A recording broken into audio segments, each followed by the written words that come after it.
Bueno, ¿por qué me río, no?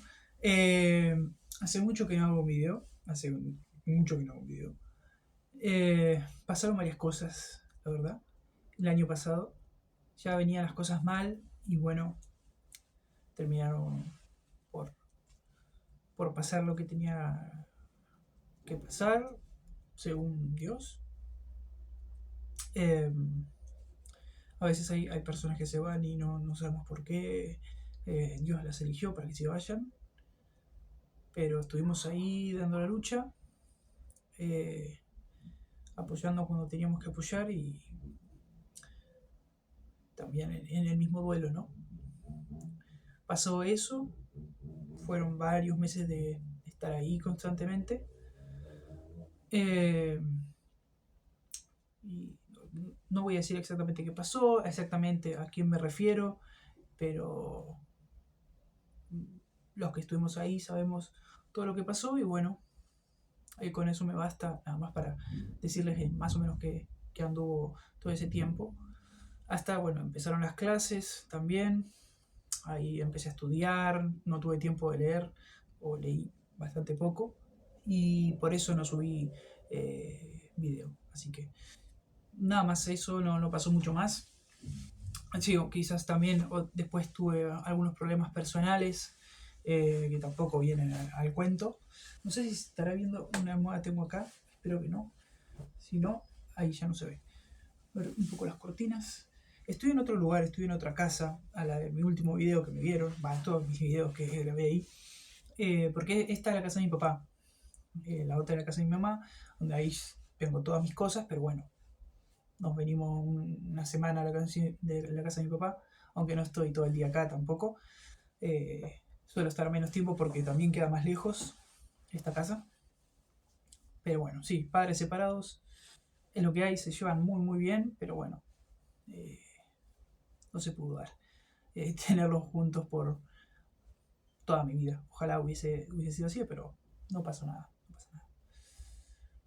Para ustedes y para todas las personas que me vean, evidentemente lo ideal es que una pareja siga unida, sobre todo cuando tiene hijos. Es muy importante. Pero no nos terminó haciendo mal, por lo menos no a mí, un poco a mis hermanos, eso sí lo sé, pero no importa. Bueno, estamos acá para hablar de más o menos lo último que vino pasando en Argentina. ¿Qué vino pasando? En Argentina vino pasando y todo. En el mundo ni te digo, porque también me gustaría hablar del mundo. Pero bueno, se jugó el mundial, lo perdimos, hicimos un mundial histórico, hubo una campaña anti-Argentina y ahí no me voy a centrar porque eso ya pasó, ya se habló demasía de ese tema, pero me voy a centrar en lo último que está viniendo ahora. ¿Y por qué tiene que ver con el anti-argentinismo? Porque los que orquestaron o los que empezaron el anti-argentinismo fueron los mismos que ahora eh, como protagonizan el tema del que voy a hablar hoy, que es la ley de tierras. ¿Y por qué? Primero, ¿por qué protagonizaron el anti-Argentina? Bueno, porque pusieron muchos galones para la campaña anti-Argentina, los kirchneristas, primeramente. Peronistas también. Progresistas, zurdos también, evidentemente. Eso ya ni los tenemos que contar para eso, ¿no? Pero bueno, hubo una campaña anti-argentina diciendo varios periodistas, kirchneristas, peronistas, que no se identifican tanto con el kirchnerismo, kirchneristas hiper mega zurdos, kirchneristas moderados, zurdos directamente, de todo, comunistas, de todo, diciendo que no eran igual el grosso de las personas, pero sí era una mirada bastante común en esos sectores. Kirchnerismo, peronismo, zurdaje. Diciendo que Argentina era un país racista, o sea, sumándose a la misma campaña racista. Bueno, esos mismos, que seguramente habrán escuchado que se hablaron por estos días, esos mismos fueron los que, o son los que ahora están quejándose de todo lo que diga el gobierno, básicamente. Primero con el decreto, no, primero con la ley de libros, que era derogar una ley de libros y modificar otra. Bueno, voy a hablar de esto por encima porque también se habló bastante. La ley de libros es no lo mismo, pero va bastante parecido que la ley de alquileres. Que es decir, fija un precio para un libro. Lo que estás haciendo cuando fijas un precio para un libro es beneficiar a las grandes cadenas. ¿Por qué beneficias a las grandes cadenas y no a las pequeñas como muchos dicen? Porque al fijar el precio, vos ponés un tope en el que las personas no van a ir a las librerías bajas para ese precio cuando está. Ese precio es para pagarlo en blanco, para comprarlo con garantía, básicamente, y esas cosas, los libros. Y eso está poniendo ese mínimo precio, es para que todas las librerías puedan poner a ese precio el libro con garantía, o sea, el libro en blanco. Vamos a ponerlo, vender el libro en blanco legal, sin con los papeles, ponele. Para que no te multen, básicamente. Y eso, evidentemente, le ayuda un montón a las empresas grandes. ¿Por qué? Porque no depende. O sea, ya sos una empresa con un montón de publicidad. Muchísima gente va a comprarte tus libros. Tenés más acceso a libros. Tenés acceso a libros más baratos. Tenés acceso a editoriales directamente. A grupos editoriales. A imprentas. De todo. Tenés acceso a básicamente todo el mundo del papel.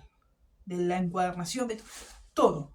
Eso en librerías grandes. Las librerías chiquitas se quedan con, bueno, el poco acceso que puede llegar a tener a una editorial.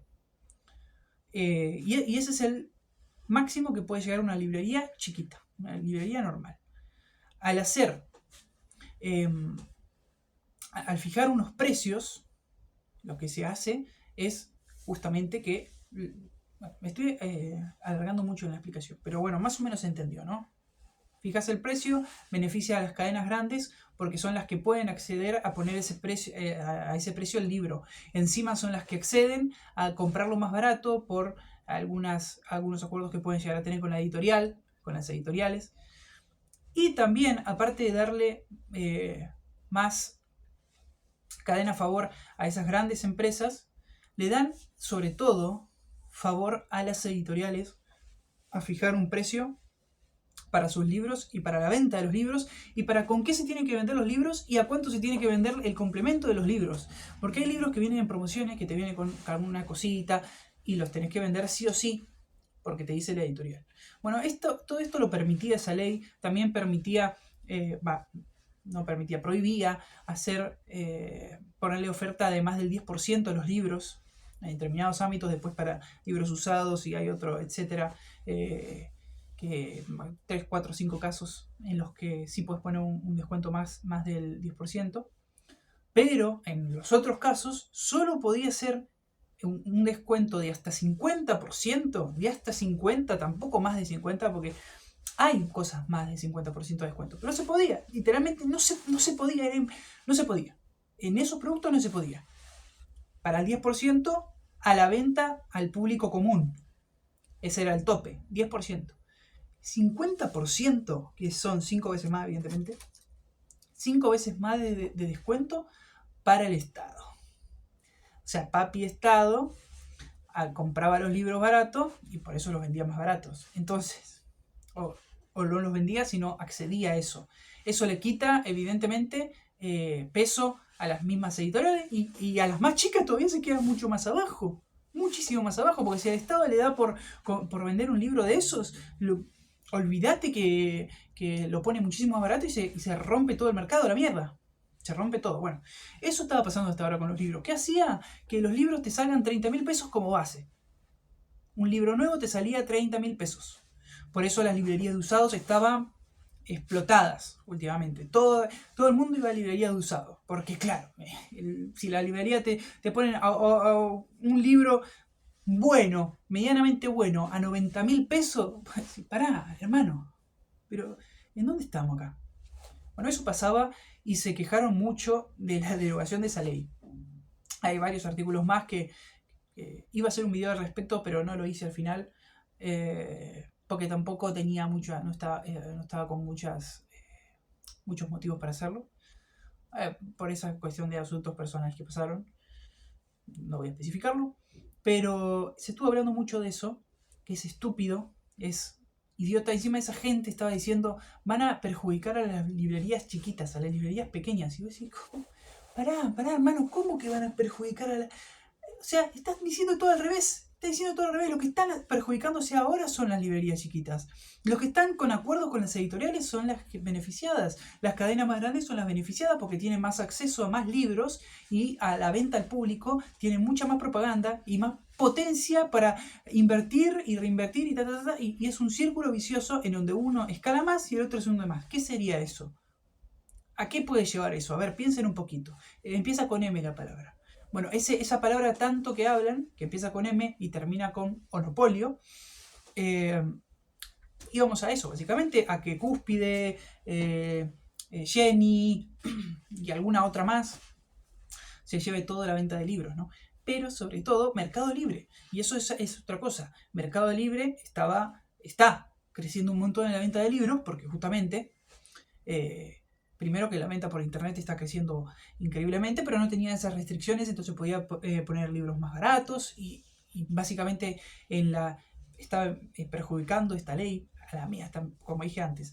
Porque antes dije que los más beneficiados eran las editoriales, y eso no lo dije porque sí. Porque hay muchas, o todas las casas de libros grandes también se verían perjudicadas por la ley, evidentemente, ya por todos los argumentos que dije, pero Mercado Libre te vendía 10.000, 5.000, 7.000 pesos más baratos los libros, te venden 7.000 pesos más baratos los libros. Uno que encontrás Cheni, el Ateneo,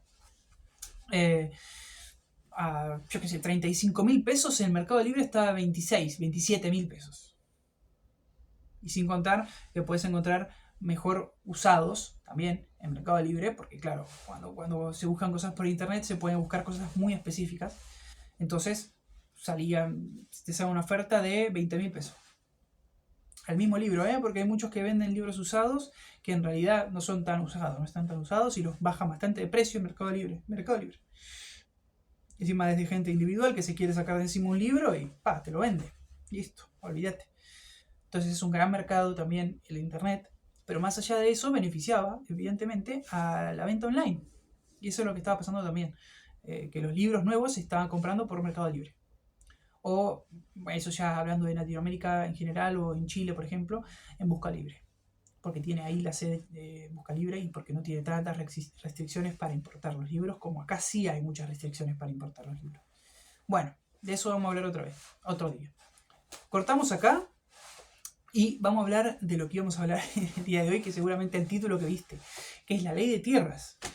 Ley de tierra, muchacho. A ver, se está hablando, lo que se está hablando de esta cosa últimamente, y para mí es el debate más sencillo que se ha tenido hasta ahora, porque esto, viste, todo lo que me tuve que alargar para argumentar por qué, evidentemente, es obvio que nos beneficia a todos los compradores la derogación de la ley de libros. Bueno, esto ya es cualquier cosa. Es quejarse por quejarse casi. Van a hacer una marcha el 6 de agosto, porque claro, el mayor peso que tiene el contraargumento de la ley de tierras es la soberanía, la palabra soberanía. Porque con palabras haces de todo. Ya hemos visto que en el derecho, sobre todo en el derecho, se ha positivizado todo a lo mismo. Igual también en la vida, ¿no? Porque está toda esta creencia del materialismo, lo empírico, y todo eso va llevando ¿a qué? Al positivismo. Eso te lleva al positivismo. ¿Qué es el positivismo? Bueno, la ausencia de la moral en el derecho. ¿Eso qué quiere decir? Que vos podés poner cualquier cosa en un papel, ya no hace falta ni siquiera papel, ya por un teclado, a través de un teclado en una computadora, pones lo que quieras y eso, si sale en el Congreso, es una ley. Entonces, podés poner cualquier cosa que no tenga que ver con la moral de nadie y la ética de nadie, pero sí, es derecho, es positivo, nosotros somos positivistas, hay que acatarlo. Bueno, básicamente eso es lo que están usando con la palabra soberanía. No tiene un trasfondo de absolutamente nada que la misma definición intrínseca de soberanía. ¿Por qué? Porque Vos las tierras las tenés siempre. Argentina no es que van a venir soldados ingleses o soldados, yo qué sé, estadounidenses o soldados de donde sea, te van a usurpar las tierras, va a haber un combate y se van a quedar finalmente, va a ser una frontera en la tierra y van a quedarse con una hectárea, por ejemplo, o algo. Con 400.000 hectáreas o 427.000 hectáreas, como son las que tiene cierto tipo condenado de vialidad. No sé si se acuerdan de un tal Lázaro Báez. No sé, me suena. Lázaro Báez, ¿de dónde me suena Lázaro? Bueno, ya saben dónde le suena, ¿no? Lázaro Báez, evidentemente. Ese tipo tiene 427.000 hectáreas en la Patagonia, en Santa Cruz.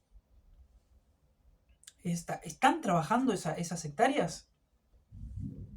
Andás a ver. Yo, sinceramente, no he buscado sobre eso, pero estoy prácticamente seguro que no. Así que si quieren, los que se quejan de esta ley, pueden empezar por Lázaro Báez y decir que haga algo con esas tierras, ¿no? Bueno, algo mínimo. Bueno, entonces se llenan la boca de soberanía, de sabiduría, iba a decir. Hizo un gesto medio raro, ¿no? Yo creo. Bueno, no importa. Se llenan la boca de sabiduría, otra vez, de soberanía, que es vacía. Vacía esa llenada, no me sale la palabra. Pero bueno, esa premisa está vacía. ¿Por qué está vacía? Porque la soberanía tiene que venir acompañada con una argumentación. Por ejemplo, si yo digo, yo tengo, no sé, viene alguien. Esto está en el segundo tratado de John Locke, en el tratado del gobierno civil de John Locke, alguno de esos libros, no me acuerdo ahora exactamente cuál, pero estaba esto que es la ley natural. Alguien viene, agarra una tierra, es de él, ¿qué va a hacer? ¿Va a criar animales? ¿Qué va a hacer con los animales? ¿Qué va a hacer? ¿Va a cosechar? ¿Va a sembrar? ¿Qué va a hacer con la cosecha? No debe desperdiciarse los frutos hasta que se pudran. Los animales tienen que estar bien cuidados, tienen que producir algo, no sé si leche o si son caballos para arar o para lo que sea, ¿no? Pero tiene que servir para algo, ¿no? Hasta la misma Constitución lo dice, tierras que están sin ser explotadas deberían ser o podrían ser expropiadas. Eso lo dice, no me acuerdo ahora qué artículo, creo que el 17, no tengo acá la Constitución, porque justamente estoy en la casa de mi papá y no me la traje, sino agarraba la Constitución y buscábamos exactamente el artículo. Pero dice eso, nuestra Constitución, que se puede expropiar. Bueno, ¿qué nos ha demostrado la historia? Que la expropiación no sirve para nada, o sirve demasiado poco, o en contadísimas ocasiones y no para siempre. Una expropiación para siempre obviamente no va a servir pero de nada, va a dar déficit todo el tiempo, pero capaz una expropiación en un momento adecuado, como los decretos, también de necesidad de urgencia, que ninguno de los presidentes no los aceptan, sino los usan como se deberían usar. Ni siquiera eso no se usa así, y tampoco para mí el artículo para expropiar las tierras tampoco se usa bien, o para expropiar las cosas en general, porque también se expropió YPF, o sea, se expropia todo lo que se pueda expropiar, todo lo expropiable que no sea explotado supuestamente para el Estado, para lo que considere el Estado, para el proyecto del Estado. O sea, eso no te da ninguna garantía de nada, es como porque sí, porque yo lo digo y no hace falta argumentarlo, porque no hay una pauta para argumentarlo. Entonces yo puedo argumentarlo como se me cante. Vamos a empezar por ahí. Entonces por eso para mí tiene que tener eso una ley especial. Eso ya lo dijo, ya lo propuso el gobierno, propuso una ley especial para las expropiaciones. En otro momento hablaremos de eso, cuando se promulgue también hablaremos. Capaz que no por ahora, no creo que por ahora. Pero eso sí, ahí tenés una opción que es esa, expropiarla o vendérsela a alguien, ¿no? La puede expropiar el Estado o la puede comprar un privado. ¿Qué prefieren ustedes? Bueno, ya me van a decir, tienen que argumentarlo por qué. Yo prefiero que la compre un privado, sinceramente. Hay casos muy concretos en los que sí estaría bien que intervenga el Estado. Pero ¿cuándo puede intervenir el Estado? Cuando sea eficiente, cuando pueda hacerlo. Ahora el Estado no puede. Ahora el Estado no puede, y no puede menos que menos todas las tierras que están sin ocupar. Bueno, eso para empezar. Segundo, los privados. Evidentemente, a ver, porque eso me hace mucha gracia. Antes hablábamos de Lázaro Báez. Tenés un pedazo de tierra que puede pertenecer al Estado o a un privado. O sea, no hay punto medio. Es imposible que haya punto medio. Porque no, somos Argentina o nos pertenece a la misma nación, que termina siendo el Estado, a la nación, al Estado, por lo tanto al gobierno, le pertenece, o le pertenece a un privado. O, claro, es un privado. Básicamente una persona jurídica, una persona física, cualquiera de las dos le puede pertenecer una tierra. Bueno, no la explota esa persona. No tiene los recursos, puede ser. Porque una persona, tener tierras porque sí, puede ser para especular. Entonces, también si especula y le llega un chabón que tiene la plata y le dice, mirá, toma, la verdad que esas tierras me parecen espectaculares. Te la voy a pagar al 10% más del precio de mercado. Y vos decís, uy, espera que me lo pienso. Y viene otro. Porque Argentina, están viéndolo los empresarios con plata, están viendo Argentina para invertir. Viene otro con más plata todavía y te dice 20% más del precio de mercado. Y dices, pará, no, listo. Yo creo que la voy a vender ahora. Y viene otro 30. Listo, ya está, la vendí. Y esos chabones lo que van a hacer producirla, porque no van a tener... A ver, si viajan un poco, están las rutas nacionales, ¿no? Vos vas por la 151, por ejemplo. Tiré ese número al azar, ya van a ver por qué lo tiré al azar. No lo tiré al azar, básicamente. Vas por la 151, vas así. ¿Por qué vas así? Porque está llena de baches. Mirás para un costado, no ves nada. Mirás para otro costado, no ves nada. Mirás para enfrente, ves una ruta con pozos. Mirás un poquito para el costado del frente, no ves nada. Un poquito para el costado de la derecha. ¿Qué hay? ¿Qué hay? No hay nada. En La Pampa, en Santa Cruz y todos esos lugares de la Patagonia, hay un montón de tierras que le pertenecen a alguien, evidentemente, y que no están siendo explotadas, producidas, pero para nada. Ni para la siembra, ni hay animales, no hay una mierda, básicamente. Lo único que vi, porque las vacaciones pasadas fuimos para Neuquén y tuvimos que pasar por ahí, ¿no? Con la familia. Íbamos con el auto y no veíamos nada. Lo que vi yo es un cóndor, porque pasamos por una montañita y había justo un cóndor, pero no vi nada más. Una llama en todo el viaje, en esa parte, evidentemente, porque tenemos campo que está sembrado antes de eso, y después de eso también. Pero justo en esa parte grande de La Pampa, Río Negro, parte de Río Negro también, Santa Cruz, bueno, ya digo, toda esa parte, hay un montón de tierra, pero o sea, no llegás a ver nada que pueda llegar a estar sembrado al horizonte. Te juro, te subís a un monte, porque nosotros en un momento estábamos, hay montículos, hay partes con montículos a ver, no son montañas, sino son montículos, básicamente, son sierras, ¿no? Y te subís ahí, o sea, con el auto, porque la misma ruta te lleva, ves el horizonte y no hay absolutamente nada, no se ve ni siquiera un animal. Se debe haber alguna casa con un molinito a lo lejos, pero que evidentemente no tiene nada. Capaz vive ahí para cuidar nada más evidentemente vive ahí para cuidar el lugar, el campo, ¿no? El campo sin absolutamente nada, no pasa nada ahí. Entonces, se usa eso para especular, sí que se usa. Para especular, o de gente que no tiene plata y está esperando que alguien la compre, pero no la quiere comprar nadie, porque no se puede. Entonces, por eso quieren derogar la ley, y por eso quieren hacer una ley para que sí puedan venir más extranjeros a comprar sin límite, o con un límite mucho más alto.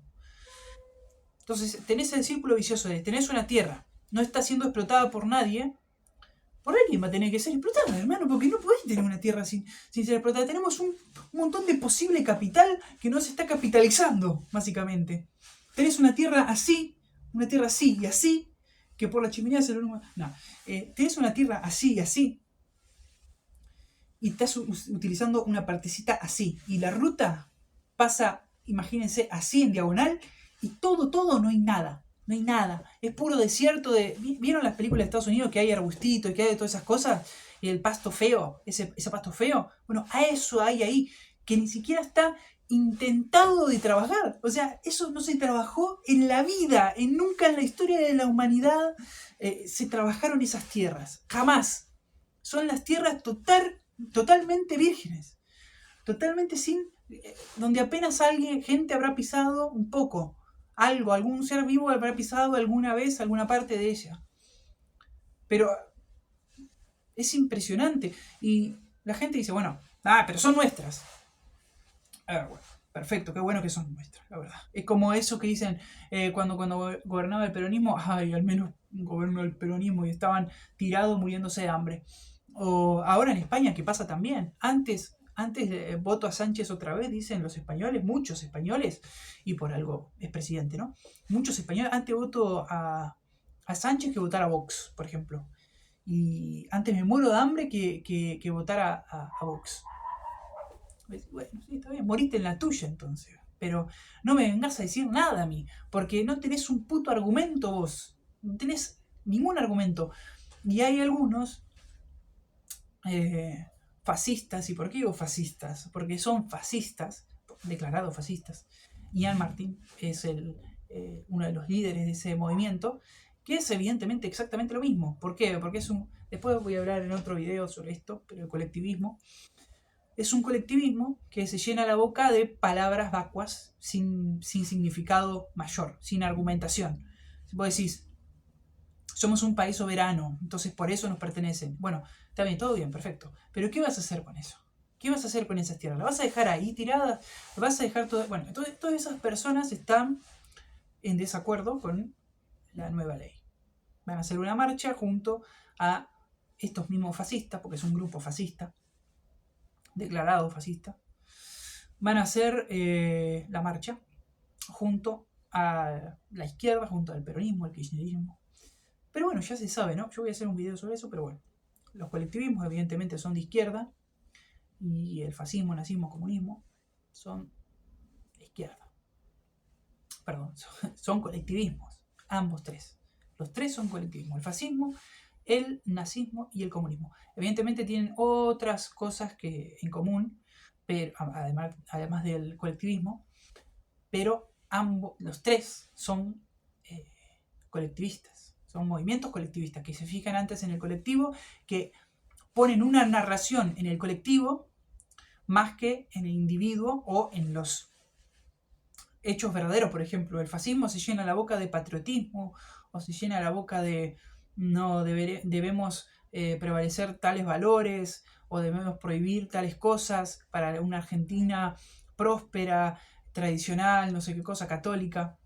O sea, siempre van al colectivo. Sí, se entiende, ¿no? Bueno, eso voy a explicar en otro video. Pero estos movimientos están todos con eso, con la soberanía, con que es de Argentina, con los valores. Y voy a decir, ¿qué valores?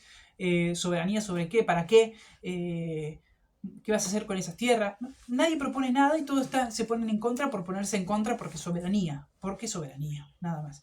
Y encima, esta es otra. El privado que te viene a comprar las tierras va a producirlas. ¿Qué va a hacer a producirlas? Va a generar empleo. ¿Qué va a hacer a generar empleo? Bueno, gente va a cobrar salarios, pero aparte va a cobrarlos, si no los cobra en el momento en blanco, va a terminar cobrándolos en blanco, porque normalmente la gente que viene a invertir a un país es gente competente. O sea, vienen los que van a invertir extranjeros a un país, son los competentes. Esos son los que te querés quedar vos. Esos son los buenos, los que se fueron del otro país siendo muy buenos. Y por eso están yendo hasta, no a otra provincia, a otro estado del país. A otro país se van directamente. Ya quieren ir a redoblar la apuesta. Entonces son los competentes de verdad. Esos te van a hacer un trabajo en blanco. Te van a pagar un salario en blanco 100%. Eso. Después, las zonas la van comprando diferentes personas, capaz una persona, y la misma zona se va agrandando, van a llegar gente a vivir ahí porque le queda más cerca el trabajo, se va a ir construyendo una mini aldea, un pueblecito, una ciudad, y ahí se va trabajando la tierra, se van comprando entre mismos propietario, capaz uno compra una tierra y el otro le dice, y ese uno se arrepiente porque le fue un poquito mal, ponele que le fue un poquito mal en lo que estaba haciendo, viene otro y se la compra, que le está yendo mejor. Y después con esa compra puede invertir en un lugar mejor, le va bien y va a comprar y compra otra. Y así se va escalando y eso es una escala y ese es el libre mercado, muchachos. Ese es el libre mercado que sirve para todo. ¿Y por qué una tierra tendría que ser menos? porque no tiene sentido. Lo único sentido que le podemos encontrar a que un Estado lo prohíba eso, o sea, o le ponga un montón de pegas a los extranjeros que quieren trabajar las tierras de un país, pueden ser a los países que estén en guerra o que estén muy enfrentados contra un país, como puede ser Estados Unidos contra China, por ejemplo. Básicamente eso. O si estuviésemos en guerra contra Uruguay, si estuviésemos en guerra contra Brasil, bueno, se entiende, ¿no? Cuando estás en guerra, sí, bueno, yo lo entiendo perfectamente eso, pero ahora no estamos en guerra con ningún país, o por lo menos con ninguno de los que van a venir acá a invertir. Y ponernos en contra de esos países sería, chao, la perdición, porque si nos ponemos en contra de Estados Unidos, la contraparte es Rusia o China. Y ahí decís, la concha de la hora, no quiero eso, por favor, no lo quiero eso, porque eso viene también con Palestina, viene, no, con el Islam, y vamos para España, pero bueno, a eso hay mucha gente que lo quiere, básicamente, y que es estúpido, básicamente. Pero bueno, se está hablando de esto de la ley de tierras, un montón, van a hacer una marcha, o sea, están exagerando a un nivel, pero increíble, o sea, no se puede creer. No se puede creer, la verdad. Estoy exagerando para hacer la miniatura. No se puede creer. Esa va a ser alguna de esas, no sé si hice otra en alguna parte del video, como esa de miniatura. Pero bueno, chicos, este fue el video. Duró bastante, yo creo. Me gustó volver. Voy a tratar de hacer más videos. Estoy preparando ya otro video, por eso estaba diciendo que ya voy a hablar del colectivismo, ya voy a hablar de ese movimiento fascista, del fascismo en general, del nazismo, del comunismo y de esa incongruencia colectivista. Porque son colectivistas. El colectivismo es de izquierda, por lo tanto, esos movimientos, aunque algunos dicen ser de derecha, son de izquierda. ¿Qué hace la izquierda? Odia a las religiones, trata de que nadie sea religioso. Hay movimientos que ahora están diciendo somos de derecha, somos patriotas, somos no sé qué, somos católicos. O sea, es incongruente. Y lo más que son, con lo que más se identifican, es con ser fascistas. O con ser patriotas. Patriotamente fascistas. Nacionalistas, fascistas nacionalistas. O nacionalistas. O nacionalsocialistas. ¿Ven? Y si vamos un poquito más allá y hablamos del Estado, son comunistas. Porque es todo lo mismo. Es todo intrínsecamente lo mismo. Pero bueno. Nos vemos en el siguiente video. Que Dios los bendiga, que tengan un día fenomenal y con salud, evidentemente, con salud. Y que cierren muy, pero que muy bien